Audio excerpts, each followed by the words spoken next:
The Amazing Digital Circus and Hazbin Hotel. What do these two media franchises have in common? I'll tell you what, most of their audiences are gay people. The main difference is that Digital Circus has the good gays, whereas Hazbin Hotel has the retarded gays. The people who thought watching 8 episodes worth of shit Broadway weren't wasting their lives away. You know, I can forgive all that if these fans would stay in the lane and not talk shit. There is absolutely no leverage they have to be this obnoxious online, but like a cancer, they always seem to grow on places you don't want them to. And that's how I stumbled upon this gem of a shit take. And after I read that, I immediately had to put a stop to that one. You are not comparing factory slop shit made by a thin-skinned retard to just an overall better show, which is also made by a thin-skinned retard, but you know. Next time I see a member of the Digital Circus fandom in real life, I'm shining a blinding light into their eyes and shouting, "Don't meet your heroes. Don't meet you heroes. Don't meet your heroes." I think it will serve as a good reminder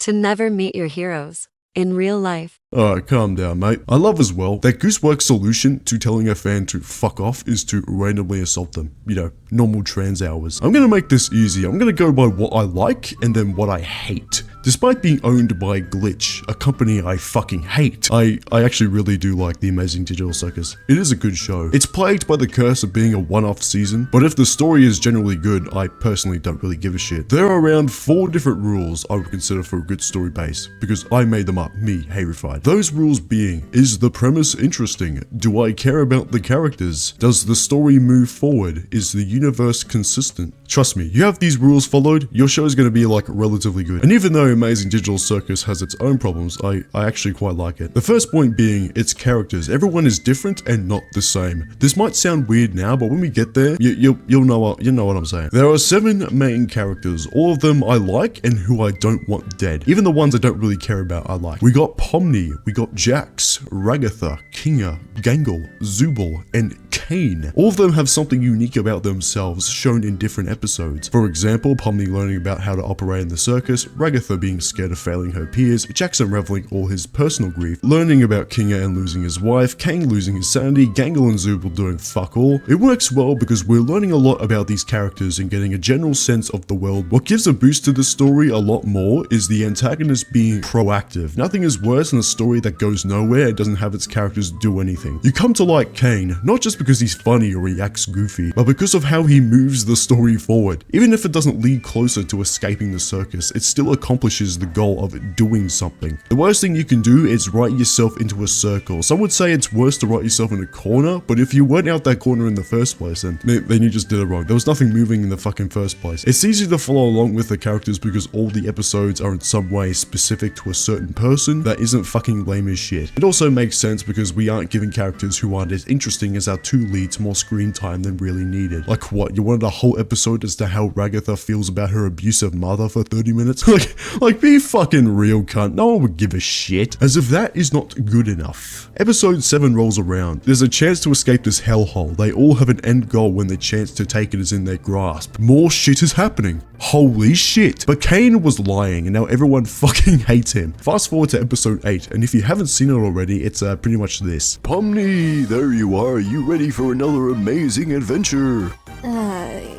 Kane? I kinda don't want to do adventures anymore. I really like this episode, not just because it has Kane making a better song than anything in Hazbin Hotel combined, but because we are getting more growth, more character growth, more story growth. We're getting something. We're getting characters risking everything for a chance to escape. That's what I'm talking about, what I like to see. It just hits that much harder when they succeed in their goal by creating an entirely new problem for them to worry about. I bet you anything the finale is going to have Jax go on a full fucking rampage and try to kill Kinga. Then he kills himself in the process. That's just my take on the movie when it comes out. Basically, the reason why The Amazing Digital Circus is so good is because you care for its characters.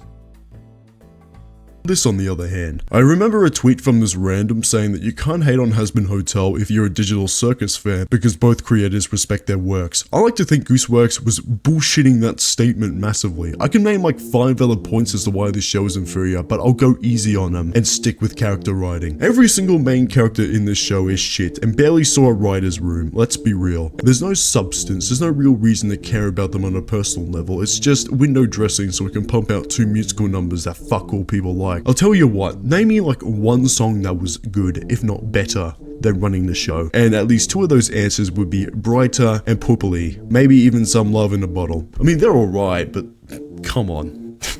Come on, are we being serious? Running the Show is just low-key better. Another issue with Hazbin Hotel characters are the ones that the majority of people tend to like. Not in the case of those characters being insufferably annoying, but because you would only like them by default for beating up a character everyone hates, mainly due to the fact that Alistair and Vaggie got absolutely slaughtered in a 1v1. I really doubt people are fans of them because for their characterization and not for the agenda. Look, I know they are the bad guys, and we aren't supposed to give a shit what happens to them, but you can write good written characters. It's more about Vivzy Pop's writing prowess. Case in point, the main cast. Who is the most likable out of all these fuckwits? Is it the one with daddy issues, the one with daddy issues, the one with daddy issues, or the one with daddy issues? You take your pick. Every single person fan power scaler would tell you their favorite character is Nifty, the one with the least emotional depth. All because she's beating the shit out of Valentino when even Alistair couldn't do it. He couldn't handle a guy with 2 guns and a smoke grenade. So what's my verdict from these 2 shows? Writing.